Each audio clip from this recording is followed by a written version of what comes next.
What's up everyone, and welcome back to the Kommander MTG YouTube channel. I'm your host Jason Komm, and today we have a Kommander Spotlight where I give you my 5 favorite cards to include in your Emiel the Blessed Kommander deck.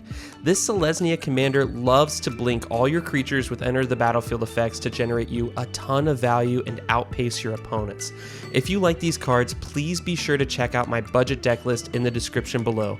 Coming in around $55 gives you a great entry point to try this awesome Kommander out. Let's get into it. Emiel the Blessed is a 4-mana 4/4 with 2 awesome abilities. First, for 3 mana, you can exile another target creature you control, then return it to the battlefield under its owner's control. This is an amazing way to turn creatures with enter the battlefield effects into value-generating powerhouses. On top of that, you can use this ability at instant speed, meaning if someone targets one of your creatures with a removal spell, you can spend 3 mana in response and blink it. This causes the removal spell to fizzle, and you get to keep your creature. What happens if you swing out with all your creatures and you're wide open for a crackback from your opponents? You pay 3 mana and boom, your biggest creature is now untapped and ready to block at instant speed. There are so many ways to abuse this ability, you'll never have a dull moment piloting this commander. Emiel's second ability is a little less versatile, but can turn all your blink shenanigans into damage and board presence when you need it. Her second ability is, whenever another creature enters the battlefield under your control, you may pay either green or white. If you do, put a 1/1 counter on it. If it's a unicorn, put 2 1/1 counters on it instead. Since this is an ETB trigger and not a cast trigger, anytime a creature enters the battlefield, you can pay 1 additional mana and give it +1/+1 or +2/+2 if it's a unicorn. When you've blinked your creatures a million times, drawing tons of cards, putting tons of lands into play, and destroying all your opponent's stuff, you can dump mana into this ability and start cranking out damage or fuel some of the +1/+1 counter synergies this deck holds. With either ability, Emiel has so many avenues of play and so many angles to use against your opponents that they won't be able to keep up. Let's go ahead and look at my top 5 cards for your budget Emiel the Blessed Kommander deck. Starting off our list is number 5, Good Fortune Unicorn. This 3-mana unicorn has whenever another creature enters the battlefield under your control, put a 1/1 counter on that creature. This card enables a lot of the +1/+1 counter synergies in this deck, such as Inspiring Call and Sigarda's Summons, without having to pay the extra mana from Emiel's second ability. Speaking of Emiel's second ability, this is a unicorn, meaning that if you pay an additional green or white when it enters the battlefield, it gets 2 1/1 counters on it. Having a 4-mana 4/4 that gives all your other creatures +1/+1 counter is an amazing deal. Imagine having Good Fortune Unicorn in play along with Emiel and 3 other 1/1 value generating creatures. Each creature has a +1/+1 counter on it, and you play out Sigarda's Summons. Because of Good Fortune Unicorn enabling Sigarda's Summons, you now have 26 power on board with flying. If your opponents aren't positioned well enough, you could easily swing out and kill one of them. It's not uncommon to have even more creatures in play than that, and it's easy to see why Good Fortune Unicorn is a must-have in your Emiel deck. Next is number 4, Knight of Autumn. This 3-mana 2/1 has, when Knight of Autumn enters the battlefield, choose 1. Put 2 1/1 counters on Knight of Autumn, destroy target artifact or enchantment, or gain 4 life. This card is so versatile and so easily abused in Emiel.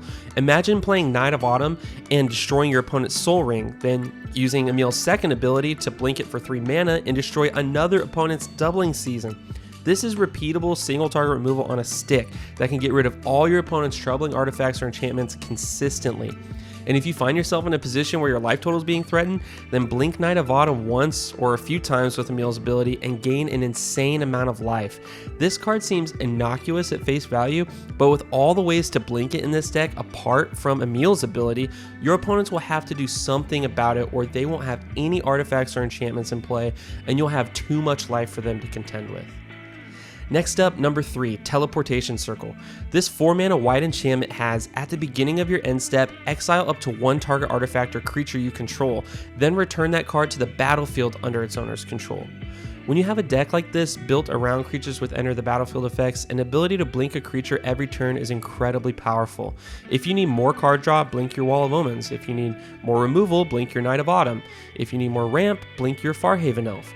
Just imagine playing Avenger of Zendikar and making 7 plant tokens. then blinking him again at your end step and making another 7.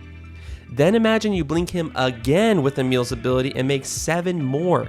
This card is just nuts. Teleportation Circle provides you with consistent ETB reliability in a way that will give you more resources or simply grind your opponent's boards to dust. Either way, it's a must-have in your Emiel deck. Next is number 2, Cathar's Crusade. This 5-mana white enchantment has whenever a creature enters the battlefield under your control, put a 1/1 counter on each creature you control. This card is absolutely insane, and in Emiel, it is busted. This card pairs so well with Sigarda Summons and Champion of Lambholt that if you get set up correctly and blink your creatures a few times, your board could get out of hand really quick. Imagine having Emiel, Champion of Lambholt, and Avenger Zendikar with 7 plant tokens in play, then casting Cathar's Crusade. If you use Emiel's ability on your opponent's end step before your turn, you will create 7 more plant tokens, triggering Cathar's Crusade 8 times. This means your Emiel is a 12/12, your Champion of Lambholt is a 9/9, your Avenger of Zendikar is 13/13, and your 14 plant tokens are 8/9s. Even if you have no other way to blink your creatures and don't use Emiel's ability to blink your Avenger 2 or 3 more times, then that is 146 damage on board. Because of Cathar's Crusade and good positioning, you just went from 10 damage on board to 146. That is insane. The lethality of this card can't be stated enough, and that is why it is an auto include in your Emiel deck. Lastly, number 1, Lae'zel's Acrobatics. This card is so freaking cool. A 4-mana instant that has exile all non-token creatures you control, then roll a d20. On a 1 through 9, return those cards to the battlefield under their owner's control at the beginning of the next end step. On a 10 through 20, return those cards to the battlefield under their owner's control, then exile them again. Return those cards to the battlefield under their owner's control at the beginning of the next end step. Just imagine all the ways to abuse the cards we've already talked about. Then imagine doing that twice with a single card. Lae'zel's Acrobatics has so many uses that in Emiel, it quickly became my favorite card. First off, you can use this as a gotcha card when you have developed a massive board and your opponent attempts to board wipe you. Playing this card not only blinks your creatures until the next end step, dodging the board wipe, but will also trigger any ETB effects on the creatures you just exiled. And if you're lucky, it'll exile them again. Imagine having the board we discussed earlier with Emiel, Champion of Lambholt, Avenger Zendikar with the 7 plant tokens, and Cathar's Crusade. Rather than blink the Avenger of Zendikar with your Emiel's ability, you play Lae'zel's Acrobatics and roll a 17 on your d20. This means you blink your non-token creatures twice. In this scenario, your 14 plant tokens will now be 10/11s. Then you'll blink all your non-token creatures again.